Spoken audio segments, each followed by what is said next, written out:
નવરાત્રીની શુભ શરૂઆત સાથે જ નવી મગફળીની સિઝન પણ શરૂ થઈ છે।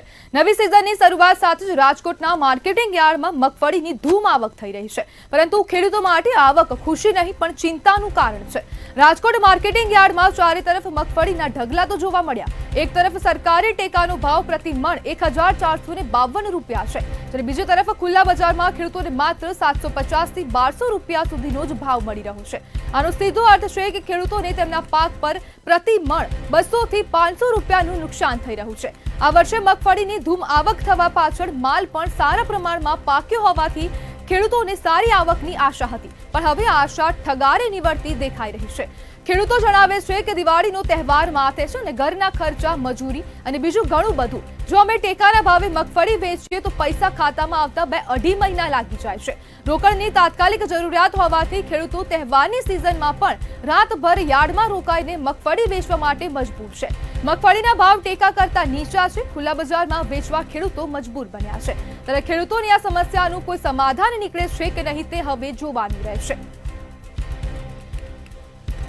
રાજકોટ માર્કેટિંગ યાર્ડમાં મગફળીની ધૂમ આવક થઈ રહી છે, તો એક તરફ જે સરકાર દ્વારા જે ટેકાના ભાવે મગફળી ખરીદવામાં આવે છે તેના ભાવ ઊંચા જોવા મળ્યા છે, અને જે બજારમાં જે ખુલ્લા મગફળી મળી રહ્યા છે ને તેના ભાવ હવે નીચા જોવા મળી રહ્યા છે। ત્યારે આપણી સાથે ખેડૂત આગેવાન મહિપાલસિંહ જાડેજા જોડાઈ ગયા છે। મહિપાલભાઈ, ખુલ્લા બજારમાં અને જે સરકાર જે ટેકાના ભાવે મગફળી ખરીદે છે તો તે બંનેના ભાવમાં તફાવત કેમ છે? નમસ્કાર, આપ મંતવ્ય ન્યૂઝના માધ્યમથી આપ સૌનો આભાર। ખેડૂત માટે અવાજ ઉઠાવો છે બદલ હું જાણવા માંગુ છું કે જે સરકાર ટેકાના ભાવે 1460 રૂપિયામાં જે મગફળીની ખરીદી કરે છે એ સરકારને પડતર કિંમત 1700 આસપાસ પડે છે, ખર્ચો કરીને પ્લસ કરીને।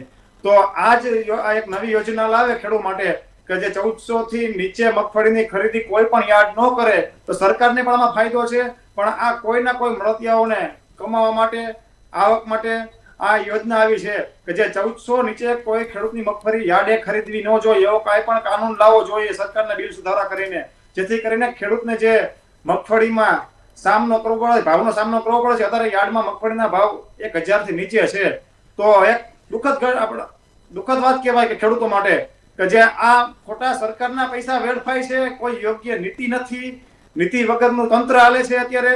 તો હું પણ આપના માધ્યમથી હું સરકારને જાણ કરું છું કે આપ કોઈ યોગ્ય બિલ રજૂ કરી અને ખેડૂત માટે એવી યોજના લાવો કે યાર્ડના ભાવ 1400 થી 60 રૂપિયા ખેડૂતની મગફળી વેચાય।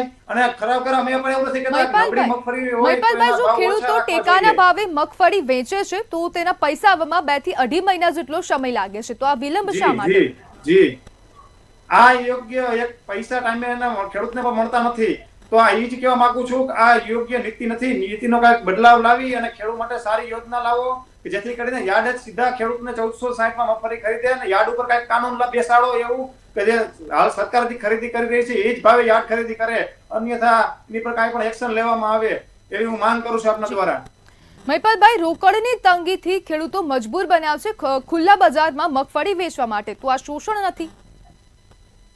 જી, એમાં એવું છે કે ખેડૂતોને કાંઈક ને કાંઈક પ્રસંગ આવતા હોય હાલમાં, જેને ધ્યાને લઈ અને ખેડૂતોને પૈસાની તંગી હોય, કોઈ પ્રસંગ ઉકેલ હોય, લગ્ન પ્રસંગ હોય, કાંઈ પણ પ્રસંગ હોય, ઉકેલ હોય, એના માટે ખેડૂતને રોકડા પૈસાની જરૂર હોય, તેથી એને મજબૂર બનીને યાર્ડમાં મગફળી લઈને જવું પડે છે।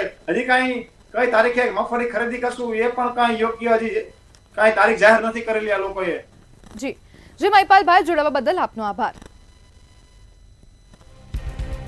ત્યારે ખેડૂતોને મગફળીમાં હવે 250 થી 500 રૂપિયા ઓછા મળી રહ્યા છે, ને જ્યારે તે જે મગફળી છે તે સરકાર દ્વારા ખરીદવામાં આવે છે અને તેનો ભાવ 1452 રૂપિયા છે। જ્યારે ખેડૂતો ખુલ્લા માર્કેટિંગ યાર્ડમાં મગફળી વેચવા માટે મજબૂર બન્યા છે, કારણ કે જે સરકાર દ્વારા ટેકાના ભાવે જે મગફળી ખરીદવામાં આવે છે તેમાં પૈસા આવવામાં 2 થી 2.5 મહિના જેટલો સમય વેડફાય છે।